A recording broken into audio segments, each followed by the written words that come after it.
Hey everyone, welcome to my channel Ruben Ellis Films. My name is Ruben Janet Ellis, and if you want to check my work, the link is in the description.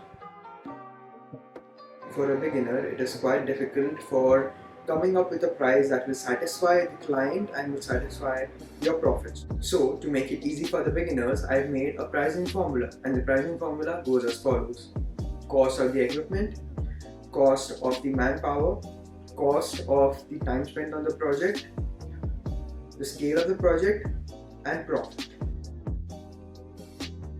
Guys, there's an important pro tip at the end of the video, so stay tuned.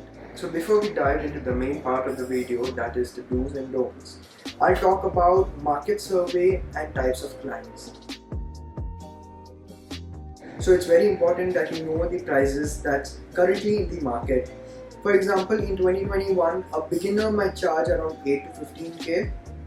A mediocre photographer that has a little bit more experience than the beginner might charge around 20 to 25k, and the high level photographer that has more experience than both of these people might charge around 60 to above 1 lakh. So it's important to know the charges in the market so that you satisfy yourself with your profit and you satisfy your client by not overcharging. So I've done some research and I have divided clients into 3 categories or types. So once you know what category the client falls in, you can easily make a pricing for them: high-end, budget-friendly, and average. About the high-end clients, these clients are ready to pay more, they are ready to pay a certain good amount, but the catch is that they want high quality work from the photographer. So if you can give them a high quality work, they will be ready to pay. Budget friendly. These type of clients have a certain budget fixed in their minds and they might not go above that budget.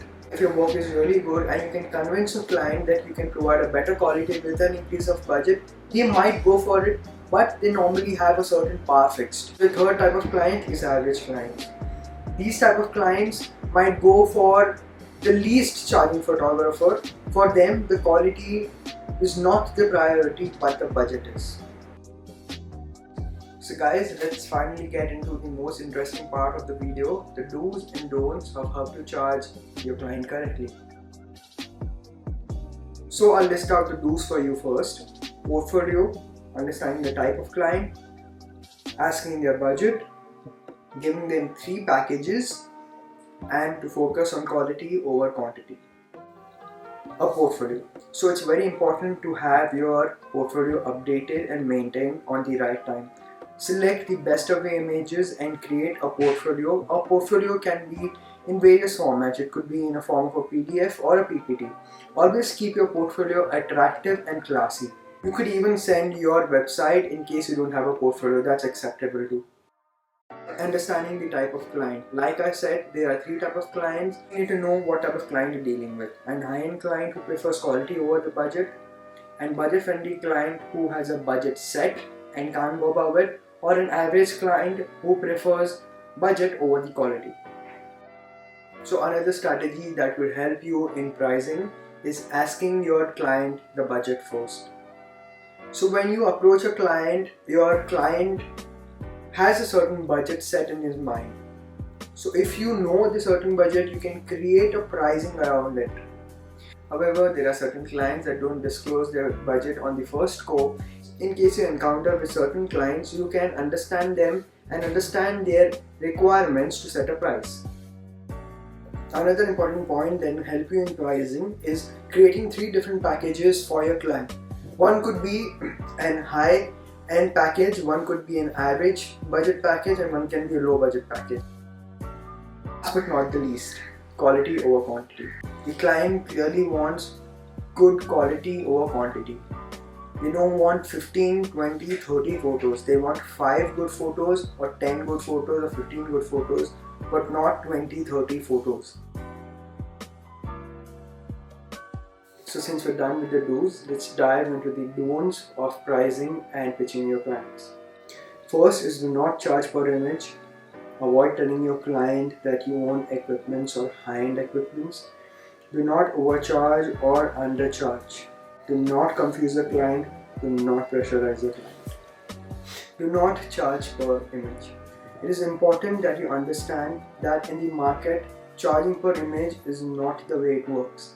So when you tell a client that I'm gonna charge 200 or 300 rupees, 500 rupees per image, that's not gonna work because the client wants quality, and if you do that, you're in a losing game. The second important point is avoid telling your client that you own equipments or high-end equipments. It is important that you understand that the client is not interested or doesn't care about what equipments you have. What he cares about is high quality work or his work getting done. So either you use a beginner's equipment or you use an high-end equipment, it doesn't matter to him. So if you go to a client saying that I have this particular high-end equipment and the cost might increase due to this, your client will not buy that. Evaluate yourself and do not overcharge or undercharge. It is important that you know where do you stand, what quality can you bring forth. So you need to know what platform you are at. Either you are a beginner or a middle or a high-end photographer. So once you know what quality you can provide, that's how you can create your pricing.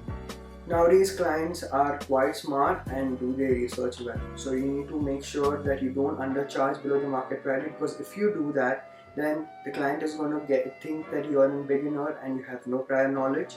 Or if you overcharge, then the client is going to think that you're getting a bit more greedier or you are overcharging him at a certain point.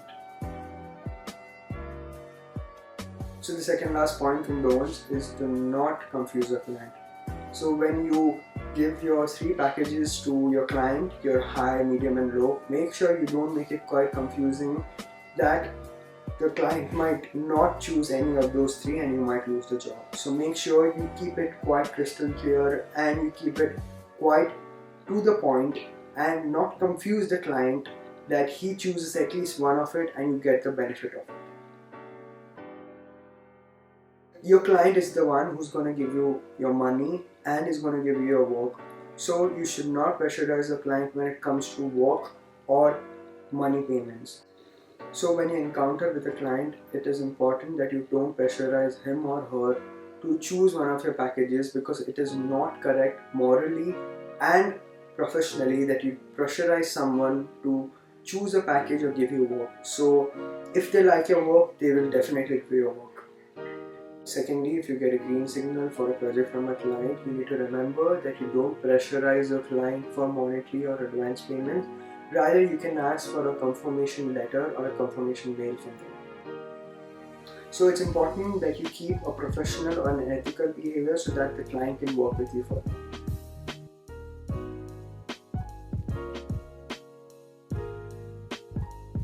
So guys, thank you for staying this long in this video, and as I promised, this is the pro tip. It is important that you keep your clients happy, so you could give 1 or 2 complimentary images from your site. It can work as a marketing tool and it can even help you to keep your client coming back to you. So the reason I give out a few complimentary images to the client is because I believe it can work as a marketing tool and it can make the client happy. Because if the client is happy, I'm sure he's going to come back to you and he's going to just suggest you to a few more other clients. I hope you found this video informative and got the information and tips you were looking for. If you have any questions, you can drop down in the comment section or DM me on my Instagram, The Ruben Janet. For tips and videos like this, like, share and subscribe my channel for more.